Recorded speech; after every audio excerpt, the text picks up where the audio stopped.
주말 아침을 열어주는 라디오 매거진 위크엔드. 오태훈 아나운서가 함께합니다.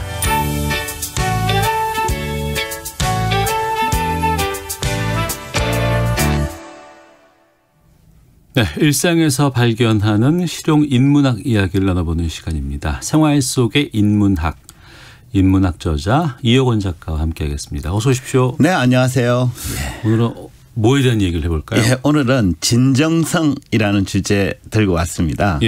진정성이란 진실하고 참된 성질을 말하죠. 사람은 대체로 누군가를 평가할 때 당사자에게 진정성이 있는지를 중요하게 생각합니다. 네.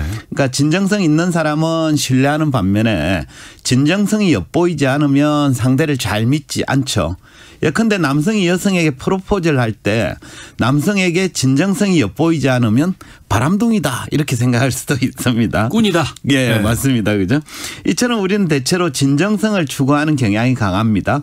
예컨대 뭐 진정성 있는 사랑, 또 사과를 할 때도 진정성이 있는지, 또 진정성 있는 정치인을 선호하죠. 근데 저는 이 대목에서 이런 의문이 들긴 하더라고요. 네. 우리가 누군가를 평가할 때 그 사람에게 진정성이 있는지 여부가 정말로 중요한 것일까?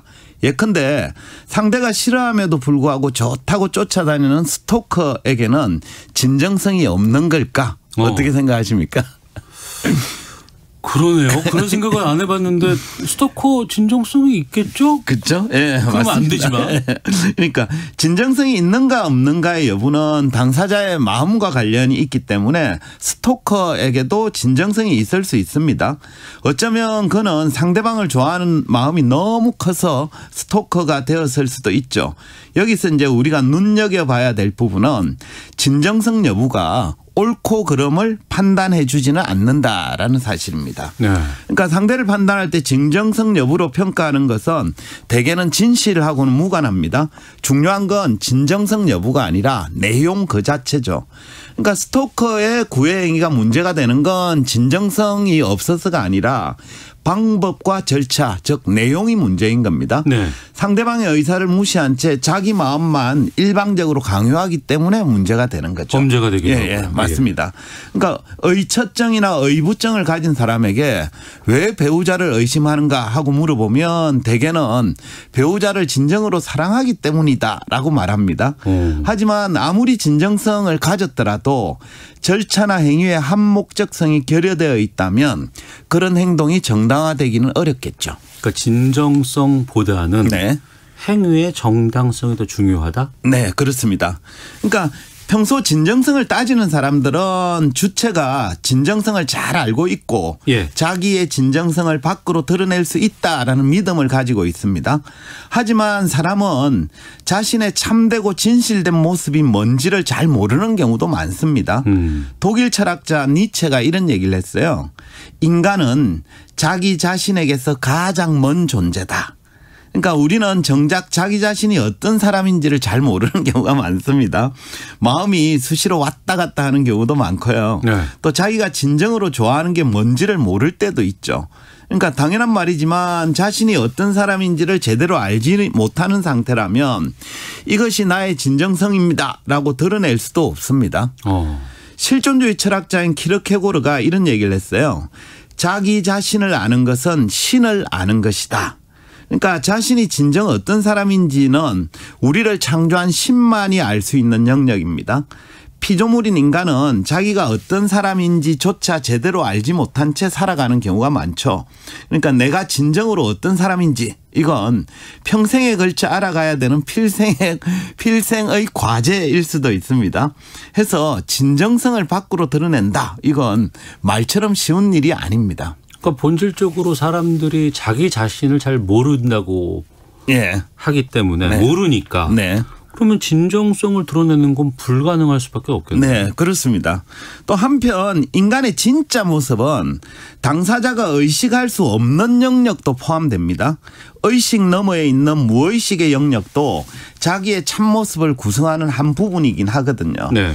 최초로 무의식을 발견한 정신분석학자인 프로이트가 이런 얘기를 했어요.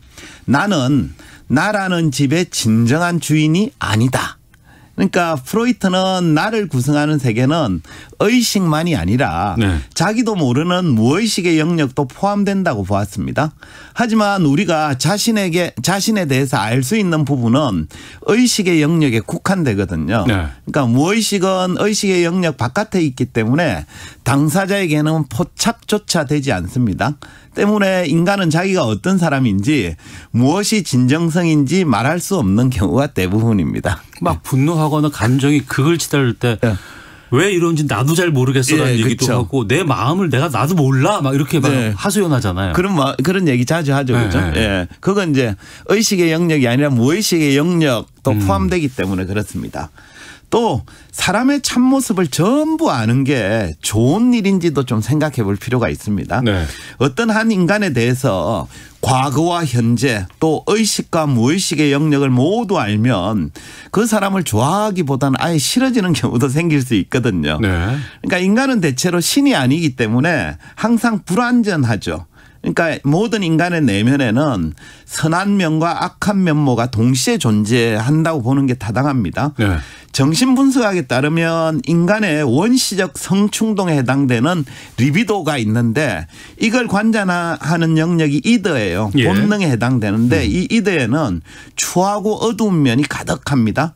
다만 그런 원시적 욕망과 충동을 자아나 초자아가 얼마나 잘 통제하고 있는가의 차이만 있을 뿐이거든요. 네. 그 때문에 우리가 모든 걸 다 아는 게 꼭 좋지는 않습니다. 폴란드 출신의 사회학자인 지그문트 바우만이 도덕적 불감증이라는 책에서 이렇게 말했습니다. 한번 들어보십시오. 타자에 관한 모든 것을 아는 것은 옳지 못하고 위험하다. 자기 자신에 관해서도 마찬가지다. 만약 당신이 한 사람을 사랑한다면 그에 관한 모든 것을 알기를 거부하라. 그러니까 한 인간에 대해서 낱낱이 다 아는 상태가 반드시 좋지만은 않다라는 뜻입니다. 네. 처음에 주제가 진정성이라고 하셨습니다만 우리가 그러면 얘기를 들어보니까 진정성을 굳이 알려고 하지 말거나 아니면 진정성은 중요하지 않다 이런 뜻인가요? 예, 꼭 그렇지만은 않습니다. 진정성 중요하죠. 우리가 살면서 항상 진실하려고 노력하고 상대를 진정성 있게 대하려는 태도는 결코 나쁜 게 아닙니다. 네. 상대를 속이거나 거짓말을 하는 상태가 좋다고 말할 수는 없잖아요. 그죠? 하지만 지나치게 진정성을 강조하거나 진정성을 다른 모든 것에 우선하여 중요하게 생각하는 태도 이건 좀 경계할 필요가 있을 것 같아요. 앞서 얘기했듯이 진정성이라는 게 실제로 존재하는지도 좀 불분명하고 진정성 있고 없고가 쉽사리 드러나지 않기 때문입니다. 게다가 상대방의 말에 진정성이 있는지 없는지를 판단하는 것조차 쉬운 일은 아닙니다. 그러니까 상대방의 말을 듣고 진정성 여부를 판단하는 과정 그 자체가 지극히 주관적이기 때문인데요. 예컨대 선거철에 어떤 후보자가 자기가 출마를 하게 된 변을 이렇게 얘기합니다. 네. 나는 진정으로 국민들이 행복한 나라를 만들고 싶어서 이렇게 출마하게 되었습니다. 라고 말을 했다고 칩시다. 네. 그럼 그 후보자 말에는 진정성이 담겨 있다고 봐야 될까요? 그 후보를 지지하는 사람은 그걸 진정성으로 믿을 거고요. 네. 상대편 지지자들은 저다 거짓말이다 그러고 할 것 같아요. 그렇죠. 네. 그렇습니다. 그러니까 진정성이란 단어 그 자체는 참되고 진실한 성질을 뜻하지만 진정성을 판단하는 과정은 지극히 주관적이고 또는 적흥적인 경우도 많습니다. 예컨대 이런 경우 있죠. 사회적 물의를 일으킨 연예인이 카메라 앞에서 눈물을 흘리면서 진정으로 잘못했습니다. 저의 말과 행동으로 상처를 받으신 분들께 진심으로 사과드립니다. 라고 말했다고 해서 그 상태로는 진정성 여부를 판단하기 되게 어렵습니다. 겉으로는 진정성 있게 사과하는 것처럼 보이지만 정작 속으로는 어떤 마음을 가지고 있는지 알 수 없는 경우도 많거든요. 따라서 진정성을 추구하긴 하되 지나치게 집착하거나 진정성이 유일한 가치 판단의 기준이 되어서는 곤란하겠습니다. 그래도 우리가 사람을 만날 때나 그 사람 판단할 때는 기준을 갖고 봐야 되고 그게 진정성이라고 봤는데 그게 아니라면 뭘 중요하게 생각해야 돼요? 그 슬로베니아 출신의 철학자 슬라보의 지적이 폭력이란 무엇인가에서 한 말을 좀 들려드릴까 하는데요. 그는 20세기 초반에 대량 학살과 숙청을 저지른 소련의 독재자 스탈린의 딸이 회고록에서 자기 아버지를 쓴 글이 있는데 거기서 자기 아버지는 다정한 아버지이자 배려심 많은 지도자고 네. 또 스탈린이 책임을 뒤집어 쓴 대량 학살도 실은 자기 아버지가 아니라 그 사악한 협력자가 뒤집어 씌운 것이라고 쓴 그 회고록 책을 예를 들면서 이렇게 적었습니다.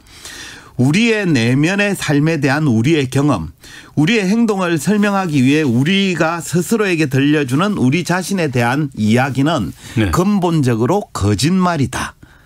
그러니까 지적에 따르면 사람들은 흔히 다른 사람에게 네. 나는 원래 이런저런 사람입니다 라면서 자기 이야기를 들려주는데 네. 이때 대부분은 있는 그대로가 아니라 좋게 포장을 하거나 거짓말을 하는 경우가 많기 때문에 그다지 믿을 게 못 된다라고 봤습니다.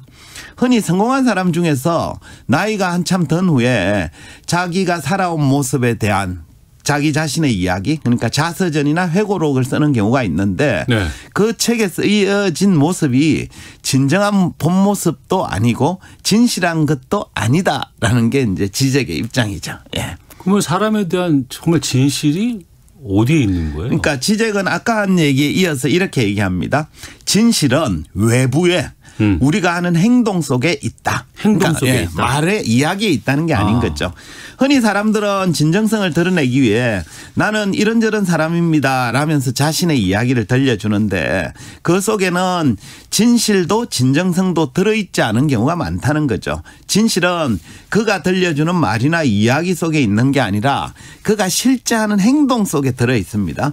따라서 우리가 주목해야 될 부분은 그 사람이 하는 말이 아니라 그가 평소에 하는 행동을 봐야 되는 거죠. 네. 가령 서민을 위하겠다. 서민을 위한다 이런 정치인의 말이 진정성 있는지를 알려면 그가 들려주는 이야기에 주목할 게 아니라 그 사람이 발의하고 있는 법안이 서민의 권리를 위한 것인지 아니면 가진 자의 이익을 위한 것인지를 살펴봐야 됩니다.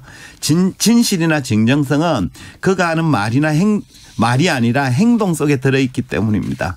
해서 각자 나는 상대방의 이야기만 듣고 그 사람의 진정성 여부를 판단하고 있지는 않은지 좀 점검을 해볼 필요는 있겠습니다. 예. 알겠습니다. 명심하겠습니다. 생활 속의 인문학 이호건 작가와 함께했습니다. 고맙습니다. 네, 감사합니다.